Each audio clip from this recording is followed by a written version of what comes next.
जय श्री राम दोस्तों। आज मैं आपके लिए कहानी लेकर आई हूँ जिसका नाम है सर्कस का हाथी। एक सर्कस में एक हाथी काम करता था। उसका नाम मोती था। वो बहुत सीधा था। जब वो बच्चा था तभी से वो सर्कस में था। वो पूरे दिन एक खूंटी से बंधा रहता था। उसका महावत उसे सुबह खोलकर ले जाता, उसे मार मार कर तरह तरह के करतब करवाता था। उसके बाद दोपहर को मोती डर के कारण सर्कस में तमाशा दिखाता था। शाम तक वो थक जाता था, लेकिन देर रात तक उसे करतब दिखाने पड़ते थे। रात को वो थक कर सो जाता था। इधर उसका महावत भी उसके पास एक खाट बिछाकर सो जाता था। एक दिन सुबह जब मोती जगा तो देखा उसका महावत वहां नहीं है। वो अपने गांव गया था, इसलिए आज मोती का तमाशा नहीं होना था। मोती बहुत खुश हुआ। कम से कम एक दिन के लिए तो उसे छुट्टी मिली। इधर सर्कस का मालिक बहुत परेशान था। सारे टिकट बिक चुके थे। अगर हाथी का तमाशा नहीं हुआ तो पब्लिक तोड़ फोड़ मचा देगी।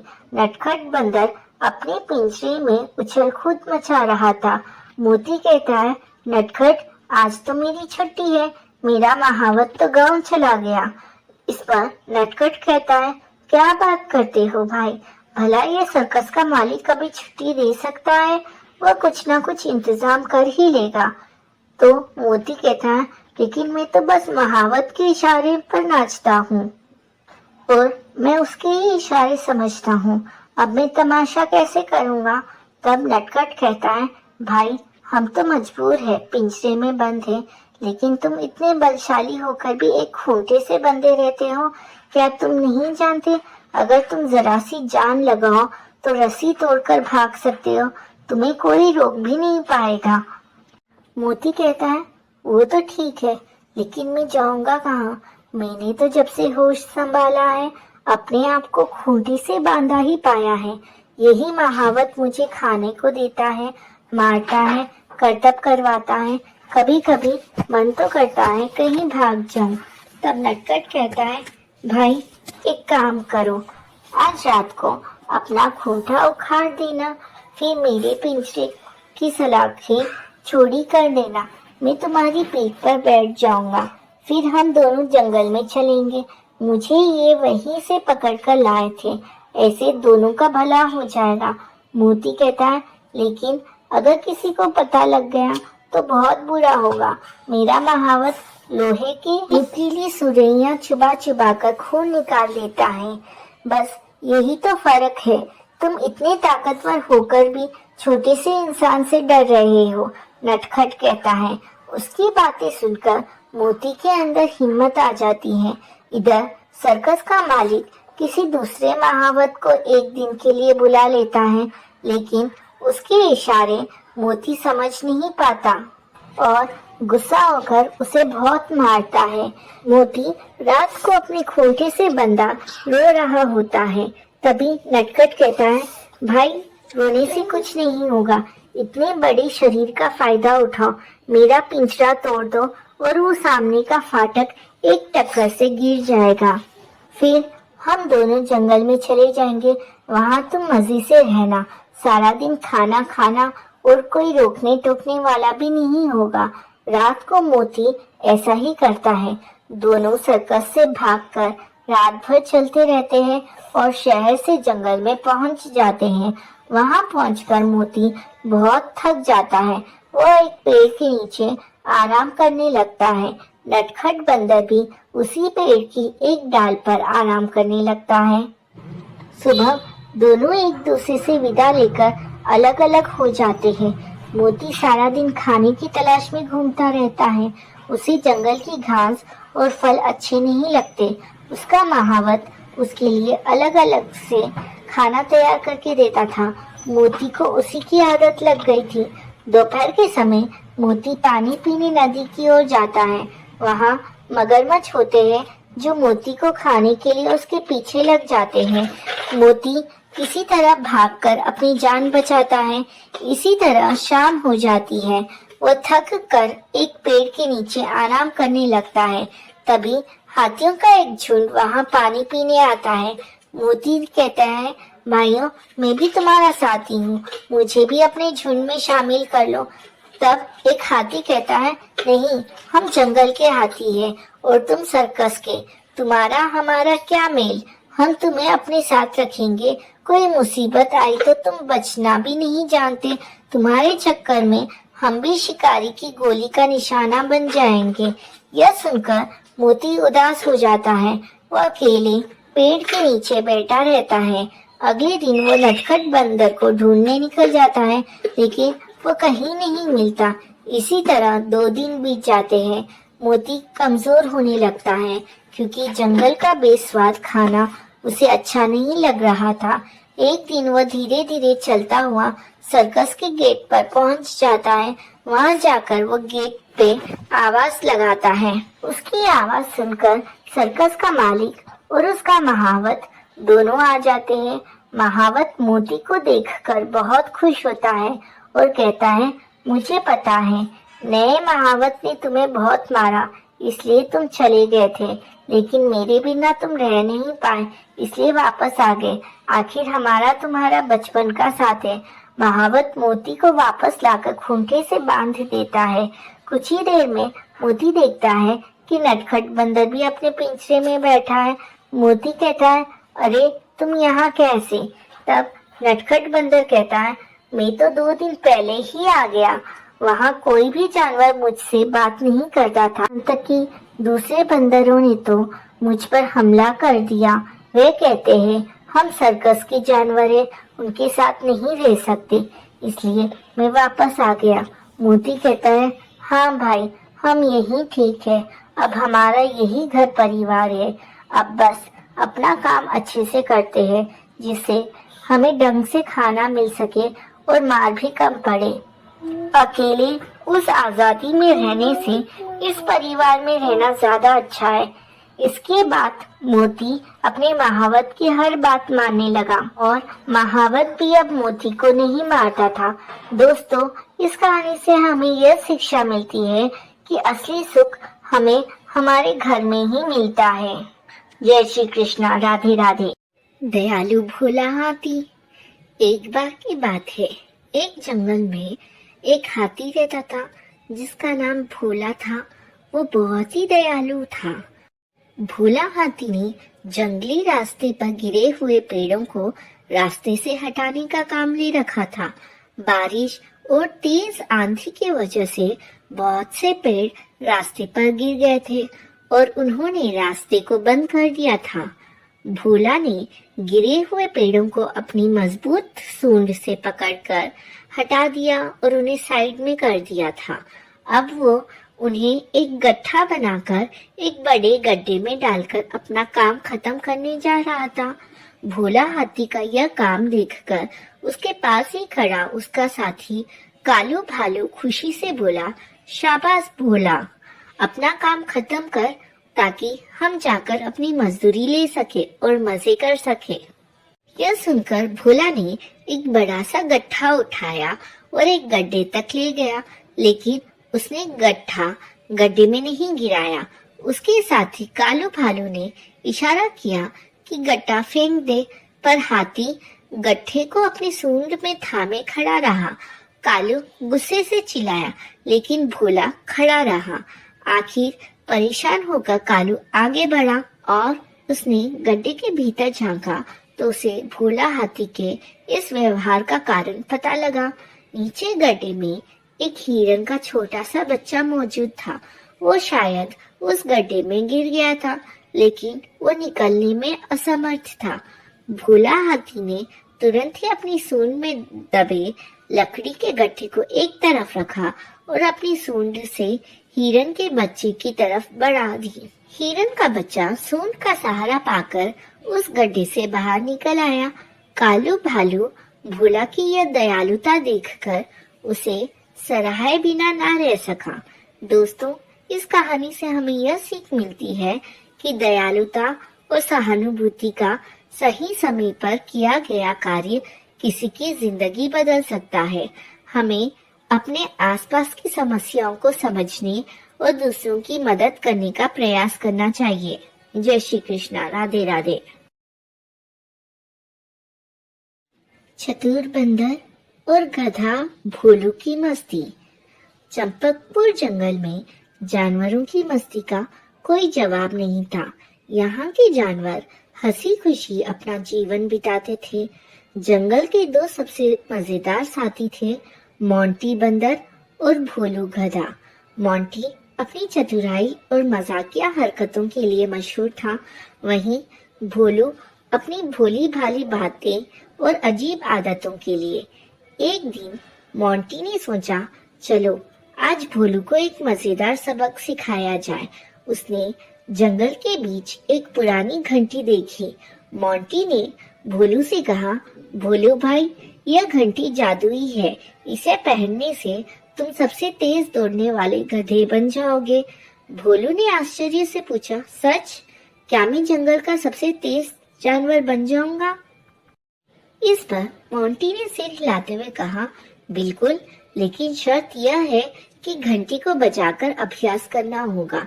भोलू ने घंटी को खुशी खुशी गले में बांध लिया और जोर जोर से बजाने लगा। जंगल में घंटी की आवाज गूंजने लगी। सभी जानवर शोर सुनकर इकट्ठा हो गए। भोलू ने गर्व से कहा, अब मैं सबसे तेज गधा बन जाऊंगा। सभी जानवर भोलू की बात सुनकर हंसने लगे। लोमड़ी टीना ने कहा, भोलू, तेज दौड़ने के लिए घंटी नहीं, मेहनत और अभ्यास चाहिए। मोंटी ने भोलू को रोकते हुए कहा, भोलू भाई, यह सब मजाक था। घंटी जादुई नहीं थी। मैं तुम्हें सिखाना चाहता था कि असली ताकत घंटी या किसी जादू में नहीं, बल्कि खुद की मेहनत और विश्वास में होती है। भोलू ने सिर खुजलाते हुए कहा, अरे, यह तो मुझे समझ ही नहीं आया, लेकिन यह मजेदार था। भोलू ने मोंटी से कहा, अब मैं घंटी को उतारकर सही तरीके से मेहनत करूंगा। मुझे तेज दौड़ने के लिए अपनी ताकत पर विश्वास करना होगा। सभी जानवर मोंटी और भोलू की इस मजेदार कहानी से हंसने लगे और उन्हें मेहनत का महत्व समझ आ गया। दोस्तों, यह कहानी से हमें यह सीख मिलती है कि जादू या शॉर्टकट की बजाय मेहनत और अभ्यास से ही सफलता मिलती है। किसी भी मजाक को दिल पर ना ले, बल्कि उससे हमें क्या सीख मिलती है, यह सीख लेकर आगे बढ़े। जय श्री कृष्णा। राधे राधे। नंदनवन में कालू नाम का एक भालू रहता था। कालू अपने शरीर से जितना काला था, उससे कहीं ज्यादा वह अपने मन से भी काला था। वो लोगों को अपनी चिकनी चुपड़ी बातों में फंसाकर उन्हें चट कर जाता था, खास करके छोटे जानवरों को।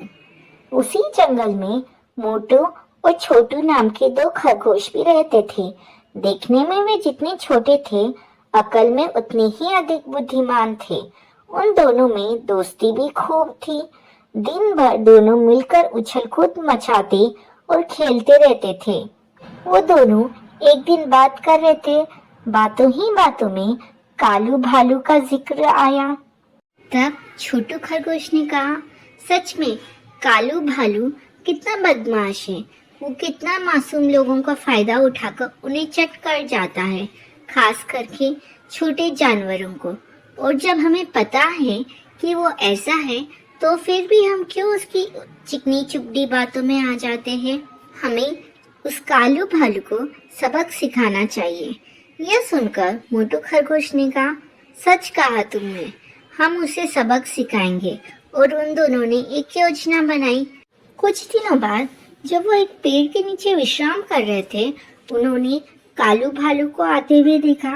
उन्होंने सोचा कि अगर हम भागने की कोशिश करेंगे तो कालू भालू उन्हें अपने पंजों में दबोचकर खा जाएगा।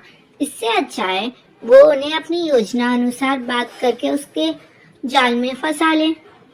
तभी छोटू खरगोश ने कहा, अरे कालू भैया, कैसे हो? तुम यहाँ क्या कर रहे हो? विचित्र जीव देखने नहीं गए? विचित्र जीव? कालू ने आश्चर्य से पूछा। हाँ कालू भैया, विचित्र जीव। आपने उस बारे में नहीं सुना? तो ठीक है, हम बताते हैं। यहाँ बाजू जंगल के पास वाली गुफा में एक विचित्र जीव आया है। सभी जानवर उसे देखने गए हैं। वो जानवर बड़ा ही विचित्र है। उसका सिर शेर जैसा है और पूरा शरीर सांप जैसा है। सभी जानवर वहाँ उस विचित्र जीव को देखने जा रहे हैं। आप भी जाइए, लेकिन हाँ कालू भैया, उसका सिर शेर जैसा है, उसे देखकर डर मत जाना। यह सुनकर कालू भालू अकड़ते हुए बोला, उसका सिर ही शेर जैसा है, अगर असली शेर भी आ गया तो मैं उससे नहीं डरता, कहकर वो वहां से चल दिया। कालू भालू सारे रास्ते उस विचित्र जीव के बारे में ही सोचता रहा। वो छोटू और मोटू खरगोश की बातों में आ गया। उसे जरा सी भी भनक नहीं हुई कि छोटू और मोटू खरगोश उसे अपने जाल में फांस रहे हैं। वो उस विचित्र जीव को देखने के लिए जंगल के पास वाली गुफा की तरफ तेजी से दौड़ रहा था। छोटू और मोटू खरगोश भी कालू भालू का छुपकर से पीछा कर रहे थे। उन्होंने कालू भालू से झूठ कहा। दरअसल कुछ दिन पहले ही उस जंगल के पास वाली गुफा में एक शेर रहने आया था, जिस बात का पता कालू भालू को नहीं था। कालू भालू उस जंगल के पास वाली गुफा के पास पहुंचा और जैसे ही उसने अपना सिर डालकर देखा तो उसे शेर नजर आया। वो सोचने लगा कि वाकई इसका सिर तो शेर जैसा है, आगे चलकर देखूंगा तो उसका शरीर भी है ना सांप जैसा दिखेगा मुझे। ये सोचकर वो गुफा के अंदर चला गया। लेकिन कुछ देर बाद कालू भालू की बाहर निकलते हुए आवाज आने लगी। कालू भालू उस गुफा से किसी तरह अपनी जान बचाकर बाहर निकला और वो दौड़ते हुए जा रहा था। यह देखकर छोटू और मोटू खरगोश उस पर हंसे और कहने लगे, क्यों कालू भैया, अब आया ना मजा? आप कैसे हमेशा अपने स्वार्थ के लिए हम जैसे छोटे जानवरों को अपनी प्यारी प्यारी बातों में फंसाकर चट कर जाते थे, इसलिए हमने आपको सबक सिखाने के लिए ये सब किया है। कालू भालू के शरीर पर कई जगह चोट लगी थी। उसने छोटू और मोटू खरगोश से अपने किए के लिए माफी मांगी और कहा कि अगली बार से वो ऐसा नहीं करेगा, और वो धीरे धीरे लंगड़ता हुआ अपने घर की ओर चल दिया। इस तरह छोटू और मोटू खरगोश ने मिलकर कालू भालू को सबक सिखाया।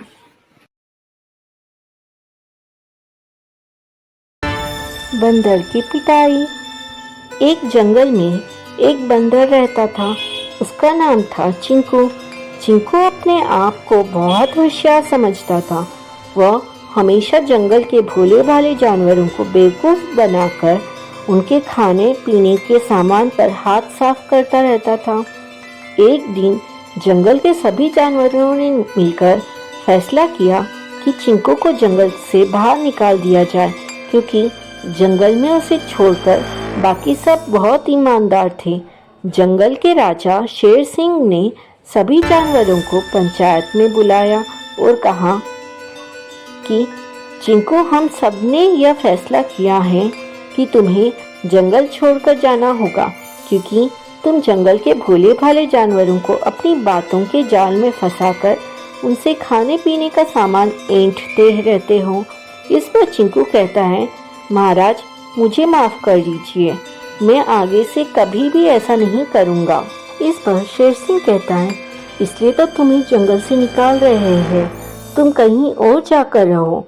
जब तुम्हारा पाला तुमसे भी तेज लोगों से पड़ेगा तो तुम्हें हमारी ईमानदारी समझ आएगी। 1 साल तक तुम्हें जंगल से बाहर जाना होगा।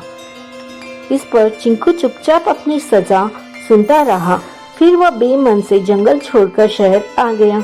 शहर में ना तो पेड़ थे जहाँ से वह फल तोड़कर खा सके, और ना उसे पीने का पानी मिल रहा था।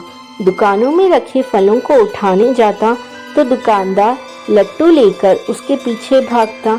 चिंकू भूखा प्यासा बड़ी मुसीबत में फंस गया। वो जंगल भी नहीं जा सकता था।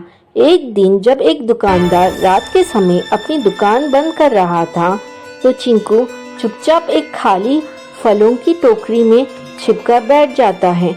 रात को जब दुकान बंद हो जाती है तो वो टोकरी में से निकलकर फल खाने लगता है। वहीं दुकान के फ्रिज में से पानी की बोतल और जूस निकालकर पीने लगता है। उसका पेट भर जाता है। अब उसे जोर से नींद आ रही थी, वहीं सो जाता है। सुबह जब उसकी नींद खुलती है तो दुकान खुलने का समय हो जाता है। वो चुपचाप जाकर उसी टोकरी के अंदर छिप जाता है। दुकानदार जब दुकान खोलता है तो वो देखता है कि कुछ फल आधे कुतरे हुए थे तो कुछ पूरे। उसे पानी की खाली बोतल और जूस का खाली डिब्बा भी पड़ा हुआ मिलता है। वो इधर उधर देखता है तो उसे टोकरी के बाहर चिंकू की पूंछ दिख जाती है। वो चुपचाप एक मदारी को बुला लेता है। दुकानदार कहता है, देख भाई, ये बंदर मुझे बहुत नुकसान कर रहा है, तू इसे पकड़ कर ले जा। मदारी चिंकू को पकड़ लेता है और अपने साथ ले जाता है। मदारी चिंकू को रोज मारता था और बहुत कम खाने को देता था। धीरे धीरे उसने चिंकू को नाचना सिखाया और बाकी सारे करतब भी सिखा दिए। मदारी चिंकू से कहता है एक दिन, सुन, मैंने तुझे सब कुछ सिखा दिया है, कल से तू तमाशे में दिखाना। सही से दिखाएगा तो मेरी कमाई होगी, अगर एक भी गलती की तो पिटाई होगी तेरी और शाम को खाना भी नहीं मिलेगा। अगले दिन से चिंकू मदारी के इशारे पर करतब दिखाने लगा। शाम तक वो थक जाता था, तब कहीं उसे खाना मिलता था। चिंकू रात को रोता रहता था, उसे अपने जंगल की याद आती थी। चिंकू कहता था कि काश मैं ईमानदारी से रहता तो जंगल में खाने पीने की कोई कमी नहीं थी। बिना मेहनत के खाना मिल जाता था, फिर आराम से किसी पेड़ पर सो जाते थे। एक दिन चिंकू तमाशा दिखा रहा था, तभी ऊपर आसमान में चिड़िया का एक झुंड निकला। एक चिड़िया ने कहा, अरे ये तो अपने जंगल का चिंकू है, चिंकू भी उन्हें देख लेता है। चिड़िया कहती है, क्यों चिंकू भाई, क्या हाल है? यह कहकर सारी चिड़ियाएं हंसने लगती है। इस पर चिंकू कहता है, बैन, मैं बहुत मुसीबत में हूँ, तुम शेर सिंह से कहो मुझे माफ़ करके जंगल में बुला ले, नहीं तो मैं मर जाऊँगा। चिड़िया को उस पर तरस आ जाता है। वो उस समय कुछ नहीं बोलती है और वहाँ से चली जाती है। अगले दिन फिर वापस आ जाती है। चिड़िया कहती है, चिंकू, मैंने बात कर ली है, तुम्हें शेर सिंह और बाकी सब जानवरों ने माफ़ कर दिया है। मैं रात को तुम्हारे पास आऊँगी और तुम्हारी रस्सियाँ को काटकर तुम्हें आज़ाद कर दूँगी, फिर तुम जंगल चले आना। रात के समय जब मदारी सो रहा था, चिड़िया अन्य चिड़ियाओं के साथ आई और चिंकू की रस्सियों को काट दिया। चिंकू वहाँ से चुपचाप बाहर आ गया और दौड़ता हुआ जंगल में पहुँच गया। अगले दिन पंचायत में चिंकू ने पंचायत में सबसे माफ़ी मांगी। अब वो ईमानदारी से जंगल में रहने लगा। चतुर चिड़िया। एक दिन की बात है, एक चिड़िया आकाश में उड़ान भर रही थी। रास्ते में उसे गरुड़ मिल जाता है। गरुड़ उस चिड़िया को खाने को दौड़ता है। चिड़िया उससे अपनी जान की भीख मांगती है, लेकिन गरुड़ उस पर रहम करने को तैयार नहीं होता। तब चिड़िया उसे बताती है कि मेरे छोटे छोटे बच्चे हैं और उनके लालन पालन के लिए मेरा जीवित रहना जरूरी है। तब गरुड़ इस चिड़िया के सामने एक शर्त रखता है कि मेरे साथ दौड़ लगाओ और अगर तुमने मुझे हरा दिया तो मैं तुम्हारी जान बख्श दूंगा और तुम्हें यहाँ से जाने दूंगा। गरुड़ इस बात को जानता था कि चिड़िया का उसे दौड़ में हराना असंभव है, इसलिए उसके सामने इतनी कठिन शर्त रख देता है। चिड़िया के पास इस दौड़ के लिए हाँ करने के अलावा और कोई विकल्प नहीं बचता, लेकिन चिड़िया को इस बात का अंदाजा हो जाता है कि गरुड़ को दौड़ में हराना नामुमकिन है, लेकिन फिर भी वो इस दौड़ के लिए हाँ कर देती है। पर वो गरुड़ से कहती है कि जब तक ये दौड़ खत्म नहीं होता वो उसे नहीं मारेगा। गरुड़ इस बात पर राजी हो जाता है। दौड़ शुरू होती है। चिड़िया फट से जाकर गरुड़ के सिर पर बैठ जाती है और जैसे ही गरुड़ दौड़ के आखिरी स्थान पर पहुंचता है, चिड़िया फट से उड़कर लाइन को पार कर लेती है और जीत जाती है। गरुड़ उसकी चतुराई से बहुत प्रसन्न होता है और उसको जिंदा छोड़ देता है। चिड़िया तुरंत ही वहाँ से उड़ जाती है और अपने रास्ते चल देती है। बच्चों, इस कहानी से हमें यह सीख मिलती है कि कठिन परिस्थितियों में हालातों पर रोना नहीं चाहिए, बल्कि समझदारी और चतुरता के साथ मुसीबत का सामना करना चाहिए। विरोधी या कार्य आपकी क्षमता से ज्यादा मजबूत हो तो इसका मतलब यह नहीं कि आप पहले से ही हार मानकर बैठ जाएं, बल्कि समझदारी और धैर्य से बैठकर समस्या का समाधान ढूंढना चाहिए। अपने ऊपर विश्वास रखना चाहिए कि हम किसी भी हालत में जीत सकते हैं। बहुत पुरानी बात है। एक जंगल में एक लोमड़ी और एक सारस रहते थे। ये दोनों बहुत अच्छे दोस्त थे। सारस रोजाना लोमड़ी को तालाब से मछली पकड़कर खाने के लिए देता था। इस प्रकार दोनों की दोस्ती बहुत गहरी होती चली गई। सारस बहुत सीधा साधा था, लेकिन लोमड़ी बहुत शैतान और चालाक थी। वह हमेशा दूसरों को परेशान किया करती थी। उसे दूसरों का अपमान करने और मजाक उड़ाने में बहुत मजा आता था। एक दिन उसने सोचा कि क्यों ना एक बार सारस का भी अपमान किया जाए और उसका मजाक उड़ाया जाए। ऐसा सोचकर उसने सारस को दावत पर बुलाया। उसने जानबूझकर सूप एक प्लेट में परोसा। उसे पता था कि सारस प्लेट में से सूप को नहीं पी सकता है। उसे सूप ना पीता देख लोमड़ी मन ही मन बहुत खुश हुई और झूठी चिंता दिखाते हुए सारस से पूछने लगी कि क्या बात है मित्र, सूप पसंद नहीं आया क्या? सारस बोला, नहीं मित्र, यह तो बहुत स्वादिष्ट है। सारस ने जब देखा कि सूप को प्लेट में परोसा गया है और लोमड़ी जानबूझकर उससे सवाल कर रही है, तो वह सब समझ गया, लेकिन कुछ नहीं बोला। उस दिन सारस को अपमान सहने के साथ ही भूखा भी रहना पड़ा, लेकिन जाते जाते सारस ने भी उसे अपने यहाँ दावत पर बुलाया और लोमड़ी दूसरे ही दिन सारस के घर दावत पर चली गई। सारस ने भी दावत में सूप बनाया था और लोमड़ी के साथ लंबी चोंच वाले अन्य पक्षियों को भी बुलाया था। सारस ने सूप को सुराही में परोसा। सुराही का मुंह इतना छोटा था कि उसमें बस चोंच ही अंदर जा सकती थी। लोमड़ी पूरा टाइम सुराही और अन्य सभी पक्षियों को सूप पीते देखती रहती थी। इसी बीच सारस ने पूछा कि क्या बात है मित्र, सूप अच्छा नहीं लगा क्या? लोमड़ी को अचानक अपने शब्द याद आ गए। सभी बोले कि सूप बहुत स्वादिष्ट है। लोमड़ी को भी सभी की हाँ में हाँ मिलाना पड़ा। यह सब देख लोमड़ी अपने आप में बहुत अपमानित महसूस कर रही थी, लेकिन वो कुछ कह नहीं सकती थी। दोस्तों, इस कहानी से हमें यह सीख मिलती है कि हमें कभी भी किसी का अपमान नहीं करना चाहिए। हम जैसा दूसरों के साथ करते हैं, वैसा ही हमारे साथ होता है। बहुत समय पहले की बात है। एक गांव में एक चरवाहा रहा करता था। उसके पास कई सारे भेड़ थी, जिन्हें चराने वह पास के जंगल में जाया करता था। हर रोज सुबह वो भेड़ों को जंगल ले जाता और शाम तक वापस लौट आता था। पूरा दिन भेड़ घास चरती और चरवाहा बैठा बैठा ऊबता रहता। इस वजह से वह हर रोज खुद का मनोरंजन करने के लिए नए नए तरीके ढूंढता रहता था। एक दिन उसे एक नई शरारत सूझी। उसने सोचा, क्यों ना इस बार मनोरंजन गांव वालों के साथ किया जाए। यही सोचकर उसने जोर जोर से चिल्लाना शुरू कर दिया, बचाओ बचाओ, भेड़िया आया है, भेड़िया आया है। उसकी आवाज सुनकर गांव वाले लाठी और डंडे लेकर दौड़ते हुए उसकी मदद करने आए। जैसे ही गांव वाले वहां पहुंचे, उन्होंने देखा कि वहां कोई भेड़िया नहीं है और चरवाहा पेट पकड़ पकड़ कर हंस रहा था। हा हा हा, बड़ा मजा आया, मैं तो मजाक कर रहा था। कैसे दौड़ते दौड़ते आए हो सब, हा हा हा। उसकी ये बातें सुनकर गांव वालों का चेहरा गुस्से से लाल पीला होने लगा।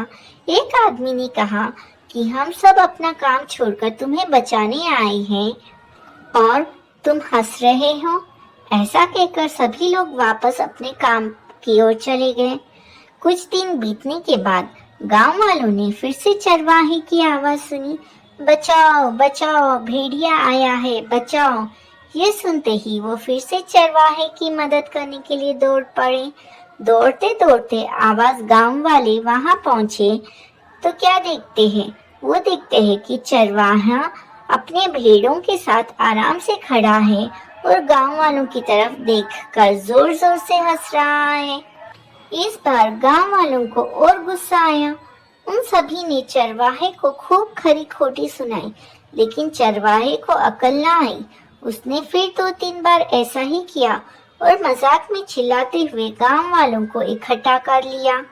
अब गांव वालों ने चरवाहे की बात पर भरोसा करना बंद कर दिया था। एक दिन गांव वाले अपने खेत में काम कर रहे थे और उन्हें फिर से चरवाहे की चिल्लाने की आवाज आई, बचाओ बचाओ, भेड़िया आया है, भेड़िया आया है, बचाओ। लेकिन इस बार किसी ने भी उसकी बात पर गौर नहीं किया। सभी आपस में कहने लगे कि इसका तो काम ही है दिन भर यूं मजाक करना। चरवाहा लगातार चिल्लाता रहा था, अरे कोई तो आओ, मेरी मदद करो, इस भेड़िए को भगाओ। लेकिन इस बार कोई भी उसकी मदद करने के लिए वहां नहीं पहुंचा। चरवाहा चिल्लाता रहा, लेकिन गांव वाले नहीं आए और भेड़िया एक एक करके उसकी सारी भेड़ों को खा गया। यह सब देखकर चरवाहा रोने लगा। जब बहुत देर तक चरवाहा घर नहीं आया तो गांव वाले उसे ढूंढते ढूंढते हुए जंगल पहुंचे। वहां पहुंचकर उन्होंने देखा कि चरवाहा पेड़ पर बैठा रो रहा है। गांव वालों ने किसी तरह चरवाहे को पेड़ से उतारा। उस दिन चरवाहे की जान तो बच गई, लेकिन उसकी प्यारी भेड़ें भेड़िए का शिकार बन गई थी। चरवाहे को अपनी गलती का एहसास हो गया था और उसने गांव वालों से माफी मांगी। चरवाहा बोला, मुझे माफ कर दो भाइयों, मैंने झूठ बोलकर बहुत बड़ी गलती कर दी। मुझे ऐसा नहीं करना चाहिए था। दोस्तों, इस कहानी से हमें यह सीख मिलती है कि कभी भी झूठ बोलना नहीं चाहिए। झूठ बोलना बहुत बुरी बात है। झूठ बोलने की वजह से हम लोगों का विश्वास खोने लगते हैं और समय आने पर कोई भी हमारी मदद नहीं करता।